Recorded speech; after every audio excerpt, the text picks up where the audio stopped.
नमस्कार दोस्तों, अथर्व एजुकेटर के इस YouTube प्लेटफॉर्म पर एक बार पुनः आपका स्वागत है। दोस्तों, जैसे आप जानते हैं कि हम जो है यूपीपीसीएस आरओ एआरओ 2023 का पेपर जो लगभग दिसंबर के माह में संभावित है के लिए हिंदी का अध्ययन कर रहे हैं। आदित्य पब्लिकेशन की जो बुक आती है जिसमें आरओ एआरओ के प्रीवियस ईयर क्वेश्चन दिए होते हैं उसका हम अध्ययन कर रहे हैं और उसमें भी हम हमारे जो कुल 6 टॉपिक होते हैं जिसमें से अनेक शब्दों के लिए एक शब्द को हमने उठाया था। 4 वीडियोस में हम उसके 200 प्रश्नों का अध्ययन कर चुके हैं। इस वीडियो में हम प्रश्न संख्या 201 से लेकर के 250 तक के प्रश्नों को देखेंगे। तो अगर आपने मेरे वो 4 वीडियो नहीं देखे हैं दोस्तों तो प्लीज प्लेलिस्ट बनी हुई है चैनल पर आरओ एआरओ आदित्य पब्लिकेशन करके, आप उसमें जाकर के उन चारों वीडियोस को देख सकते हैं। चलिए आज का सेशन में प्रारंभ करता हूं, पर उससे पहले यदि अभी तक आप आपने चैनल को सब्सक्राइब नहीं किया है या फिर पहली बार चैनल पर आए हैं तो प्लीज दोस्तों चैनल को सब्सक्राइब कर दीजिए, वीडियो को लाइक कर दीजिए, बेल आइकन का बटन दबा दीजिए और आज जितने भी आपके यार दोस्त हैं जो तैयारी कर रहे हैं आरओ एआरओ की, उन्हें प्लीज इन क्लासेस को शेयर कर दीजिए। चलिए देखते हैं हम आज का पहला प्रश्न, और आज का पहला प्रश्न है जो दोहराया न गया हो के लिए एक शब्द कौन सा है। तो जो दोहराया न गया हो, अनागत, अवगत, अनावृत या अनावर्त, तो जो दोहराया न गया हो दोस्तों उसे क्या कहते हैं, उसे कहते हैं अनावर्त। क्या कहते हैं? अनावर्त। तो प्रश्न का उत्तर क्या हो जाएगा? अनावर्त। अच्छा ठीक है, मेरे को एक चीज याद आई दोस्तों, पिछले वीडियो में मेरे किसी मित्र ने भी मुझे कमेंट करके बताया था, जल्दी में हमसे ये प्रश्न जो है गलत हो गया था। रजोगुण वाला के लिए दोस्तों तामसिक नहीं होता बल्कि क्या होता है? राजसिक। ठीक है, मेरे को यहाँ पे तमोगुण वाला शायद जल्दी में समझ में आया तो मैं वो तामसिक आपको बता करके चला गया था। रजोगुण वाला के लिए क्या शब्द होता है? राजसिक होता है। तो कोई भी प्रश्न उत्तर इस क्लास में गलत नहीं होना चाहिए दोस्तों। कभी कोई गलती हो भी जाती है और आपको लगता है कि गलती हो गई है तो बेझिझक आप कमेंट कर दीजिए, अगली क्लास में मैं उसे जरूर हर हालत में सुधरवाऊंगा। और जो प्रश्न गलत हुआ है आगे कई क्लासों तक हम उस प्रश्न की किसी न किसी बहाने चर्चा करते रहेंगे ताकि किसी का भी मेरी वजह से उस प्रश्न का उत्तर गलत ना हो। तो ठीक है दोस्तों, चलिए आगे चलते हैं। ध्यान रखिएगा, रजोगुण वाला के लिए होता है राजसिक। चलिए अगला है कंजूसी से धन व्यय करने वाला के लिए एक शब्द है। देखिए इंपॉर्टेंट है, राजस्व लेखपाल जो प्रथम पाली का एग्जाम हुआ था 2015 में, उसमें ये प्रश्न आया था। देखिए लेखपाल की बात आई है दोस्तों, तो सबसे पहले मैं आपसे एक निवेदन करना चाहता हूं कि जो लोग जिनका लेखपाल के डीवी के लिए जिनका सिलेक्शन हुआ है और यदि उनका सिलेक्शन किसी अच्छी पोस्ट पर हो गया है, जैसे कि पुलिस एसआई का में हो चुका है या फिर आपका एसएससी में हो चुका है या फिर किसी भी जगह पर आपका सिलेक्शन हो गया है, तो प्लीज केवल मजा लेने के लिए डीवी में मत जाइएगा दोस्तों। एक सीट खराब हो जाती है और वो सीट यदि किसी स्टूडेंट को मिल जाएगी तो उसका जीवन सुधर जाएगा दोस्तों। आप किसी एक व्यक्ति के चेहरे पर मुस्कान लाने के माध्यम बन सकते हैं। तो प्लीज डीवी स्किप अभियान जो बहुत जोरों शोरों पर चल रहा है उसका हिस्सा जरूर बनिए। यदि आपको जॉब की आवश्यकता है, आपको जॉब करनी है तो डीवी में जाना आपका अधिकार है, आपको जाना है। पर यदि आपको नहीं करनी है तो केवल पता लगाने के लिए कि हमारा नंबर आता है कि नहीं आता मेरिट में, ऐसा मत कीजिएगा दोस्तों। कानून की नजर में तो न सही पर ईश्वर की नजर में वो एक अपराध होगा। चलिए आगे देखते हैं। कंजूसी से धन व्यय करने वाला के लिए एक शब्द है। तो देखिए कंजूसी से धन व्यय करना, अब यहां पर एक शब्द मिलता है मितव्ययी और एक शब्द मिलता है कृपण। तो ध्यान रखिएगा यहां पर लिखा है कंजूसी से धन व्यय करने वाला। जब कंजूसी ये शब्द मिल जाए तो कंजूसी के बाद आपको फिर क्या करना है? कृपण को याद करना है। सोच समझ करके धन व्यय करने वाला, कम धन व्यय करने वाले को कहते हैं मितव्ययी। पर कंजूस शब्द उसके लिए यूज होता है कि आवश्यकता है धन व्यय करने की पर फिर भी धन व्यय कर नहीं रहा है। देखिए मितव्ययी क्या होता है? जो कि फालतू का खर्चा ना करे, अनर्गल खर्चा ना करे, आवश्यकता के अनुसार खर्चा करे। पर कृपण क्या होता है कि आवश्यकता होने पर भी खर्चा ना करे। तो कंजूसी से धन व्यय करने वाले के लिए क्या शब्द प्रयोग किया जाएगा? उसके लिए किया जाएगा कृपण शब्द का प्रयोग। चलिए पीढ़ी दर पीढ़ी चला आने वाला, पीढ़ी दर पीढ़ी चला आने वाला उसके लिए क्या होता है? उसको कहते हैं दोस्तों अन्वयागत। अच्छा प्रश्न है, इंपॉर्टेंट प्रश्न है, ध्यान रखिएगा। अन्वयागत से तात्पर्य है पीढ़ी दर पीढ़ी चला आने वाला। भला चाहने वाला के लिए एक शब्द है, भला चाहने वाला, निस्वार्थ, पुण्यात्मा, हितैषी या सहायक। तो भला चाहने वाला यानी हित चाहने वाला, हित की इच्छा करने वाला हितैषी होता है दोस्तों। तो प्रश्न का उत्तर क्या हो जाएगा? प्रश्न का उत्तर हो जाएगा सी। किसी की सहायता करने वाला के लिए एक शब्द है, किसी की सहायता करने वाला के लिए एक शब्द है, सहायक, सहृदय, सहचर या सहकार। तो ध्यान रखिएगा, किसी की सहायता करने वाले को क्या कहते हैं? सहायक कहते हैं। जो खाने योग्य न हो के लिए एक शब्द है, बताइए। जो खाने योग्य न हो उसे क्या कहते हैं दोस्तों? उसे कहते हैं अखाद्य, यानी इसे खाया नहीं जा सकता, यह खाने योग्य नहीं है। जिसके पास घर न हो के लिए एक शब्द है।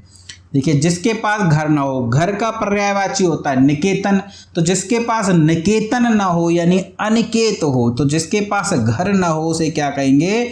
उसे कहेंगे दोस्तों अनिकेत। चलिए, अवसर के अनुरूप बदल जाने वाला, अवसर के अनुरूप बदल जाने वाला को क्या कहते हैं? अवसरवादी। क्या कहते हैं दोस्तों? अवसरवादी। चलिए आगे।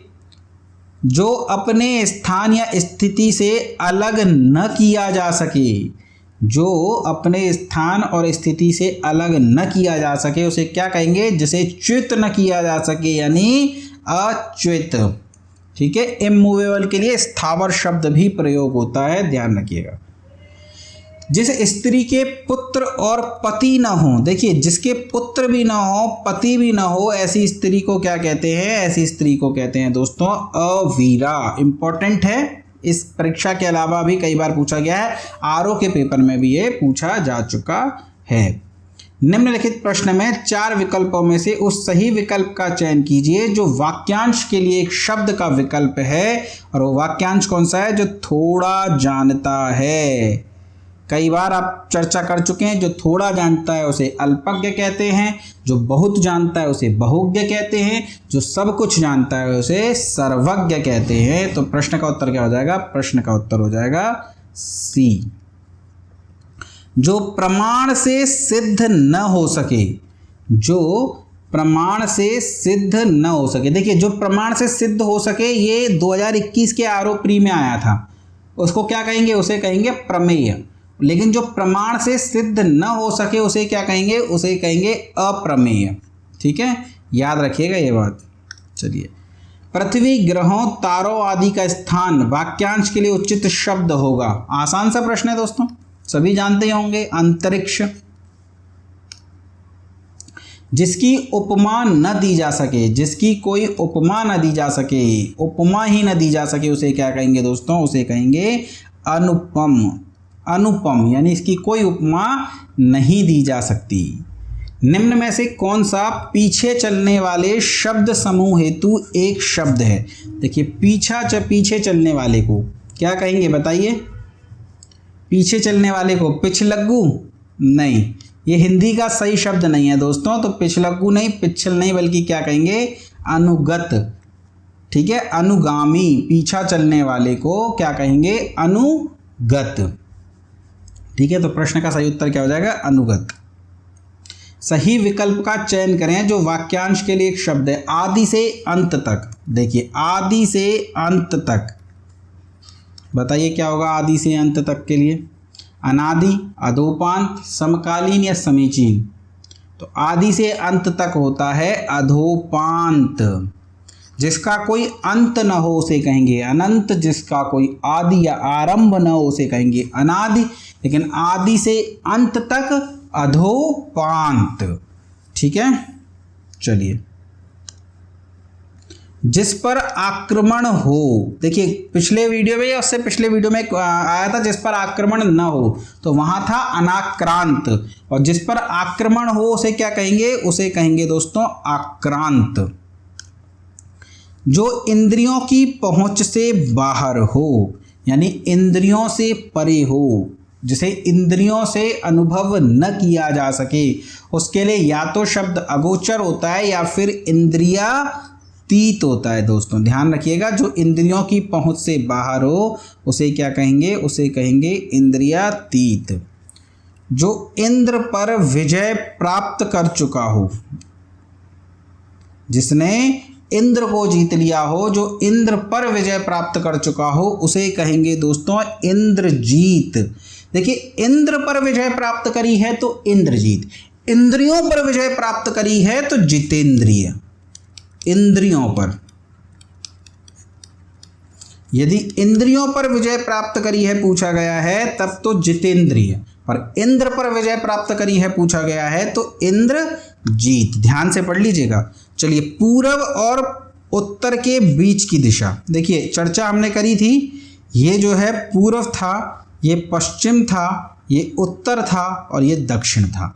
ये कोण आपसे पिछले वीडियो में पूछा गया था। इस कोण को हमने कहा था वायव्य, याद है कि नहीं है? तब मैंने आपको कहा था कि आगे जैसे जैसे आएगा वैसे वैसे ही चर्चा करेंगे, क्योंकि रिवीजन होना चाहिए पर कंफ्यूजन नहीं होना चाहिए। कुछ बहुत से बच्चे हैं जो पहली बार पढ़ रहे हैं, तो धीरे धीरे चलेंगे। इस कोण को क्या कहते हैं दोस्तों? इस कोण को कहते हैं ईशान। चलिए आगे देखते हैं। जो धरती फोड़कर जन्मता हो, देखिए जो धरती फोड़कर जन्मता है उसके लिए क्या शब्द प्रयोग किया जाता है? उसके लिए प्रयोग किया जाता है दोस्तों उद्भिज। जो धरती फोड़कर जन्मता हो उसे कहेंगे उद्भिज। अच्छे कुल में जन्म लेने वाला, दिया गए शब्द में से कौन सा शब्द सही है?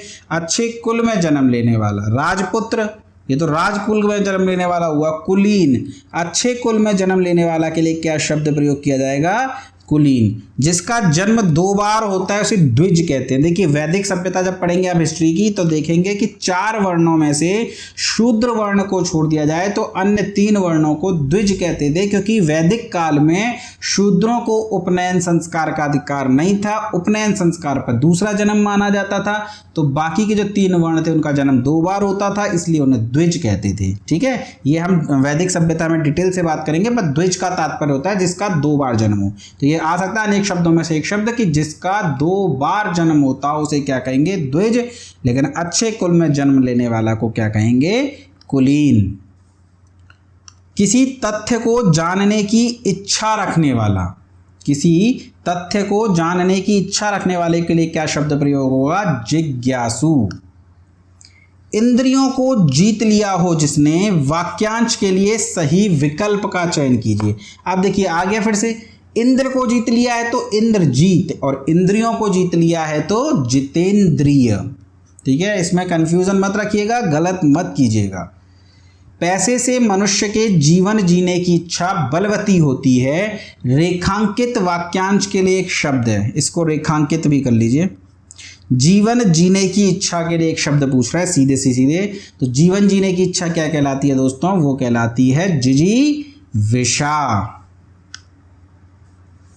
चलिए अगला प्रश्न है, तर्क के द्वारा जो माना गया हो वाक्यांश के लिए एक शब्द क्या होगा?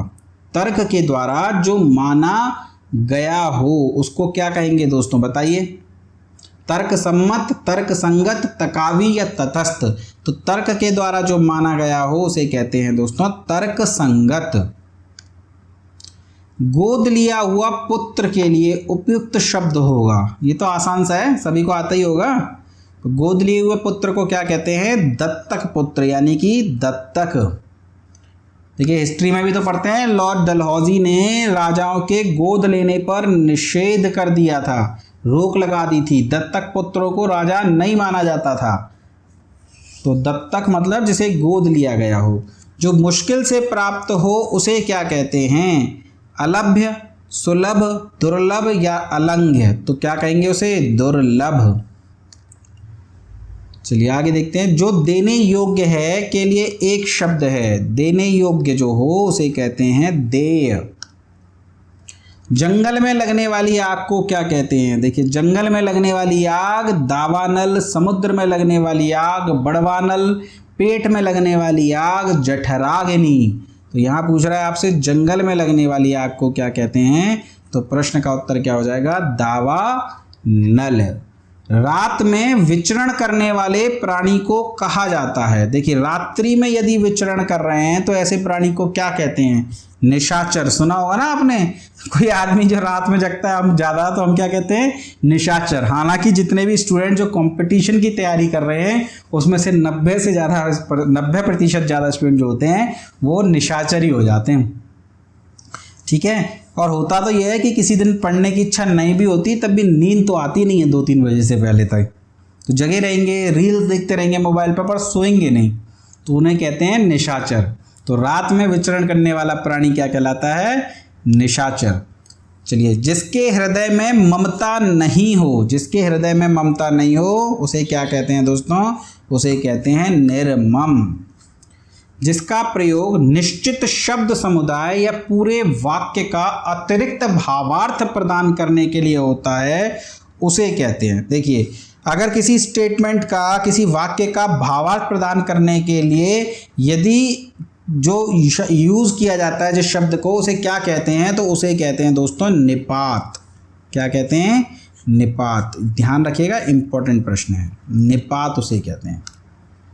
बिना पलक झपकाए, बिना पलक झपकाए के लिए एक शब्द है निष्पलक, निस्पृह, निर्निमेष या निर्विकार।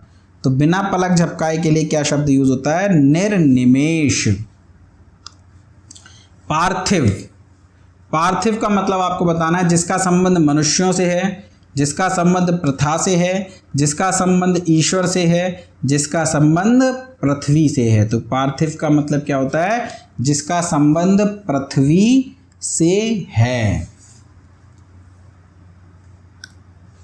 गिरा हुआ के लिए एक शब्द है पतित, लुंठित, धराशायी या पातकी।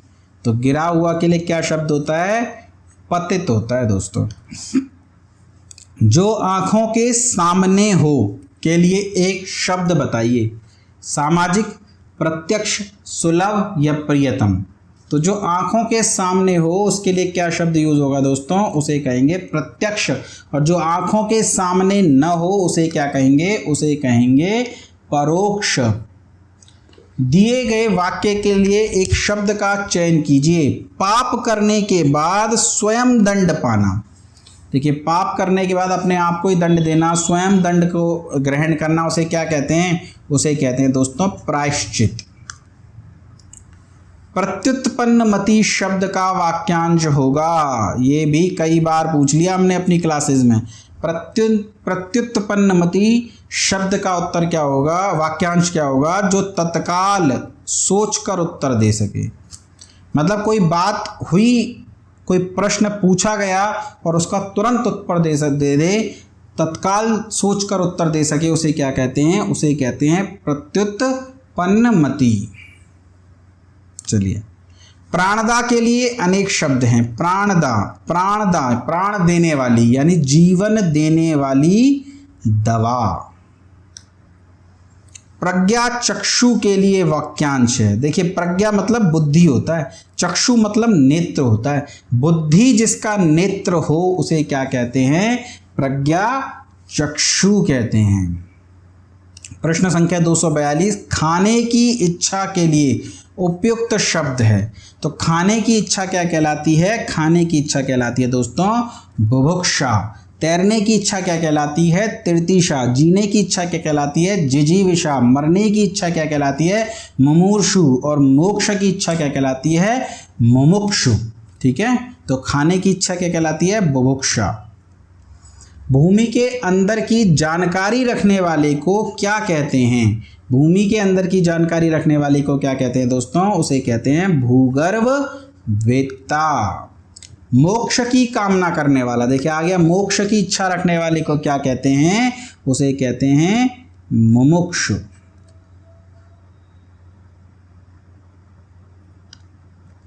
जो कम खर्च करता हो, देखिए जो कम खर्च करता है उसे क्या कहेंगे? उसे कहेंगे मितव्ययी। जो कंजूसी से खर्च करता है उसे कहेंगे कृपण। तो जो कम खर्च करता है उसे क्या कहेंगे? मितव्ययी। ध्यान रखिए, अगर आपसे पूछ लिया जाए जो कंजूसी से खर्च करता है, वहां पे ऑप्शन में कृपण ना हो तो आप मितव्ययी के साथ चले जाइएगा। लेकिन यदि दोनों ऑप्शन में होते हैं तब हमें अंतर ढूंढना पड़ता है। तो जो हर समय अपना मतलब साधता हो उसे क्या कहा जाता है? मतलबी, परमार्थी, स्वार्थी या स्वार्थी? अब देखिए इसका उत्तर मतलबी भी है, इसका उत्तर स्वार्थी भी है। और इस परीक्षा में इसको चैलेंज किया गया था, तब बोर्ड ने इन दोनों को ही उत्तर मान लिया था। ठीक है, लेकिन फिर भी अगर ये फिर से स्थिति खड़ी हो जाए तो स्वार्थी चूंकि थोड़ा तत्सम शब्द है तो आप स्वार्थी के साथ चले जाइएगा। पर इस परीक्षा में इस प्रश्न का जो उत्तर माना गया था वो मतलबी भी माना लिया गया था और स्वार्थी को भी मान लिया गया था। चलिए आगे देखते हैं। निम्नलिखित प्रश्न में 4 विकल्पों में से उस सही विकल्प का चयन करें जो वाक्यांश के लिए एक शब्द का विकल्प है जो इस लोक की बात है। बस इतना सा है प्रश्न। जो इस लोक की बात है इसको क्या कहेंगे दोस्तों? उसे कहेंगे लौकिक। जो इस लोक की बात नहीं है उसे कहेंगे अलौकिक। चलिए अगला प्रश्न देखते हैं। जो सब कुछ जानता है के लिए उपयुक्त शब्द है, तो जो सब कुछ जानता है उसे कहते हैं सर्वज्ञ। जो बहुत कुछ जानता है उसे कहते हैं बहुज्ञ। जो तीनों कालों का ज्ञाता हो उसे कहेंगे त्रिकालज्ञ।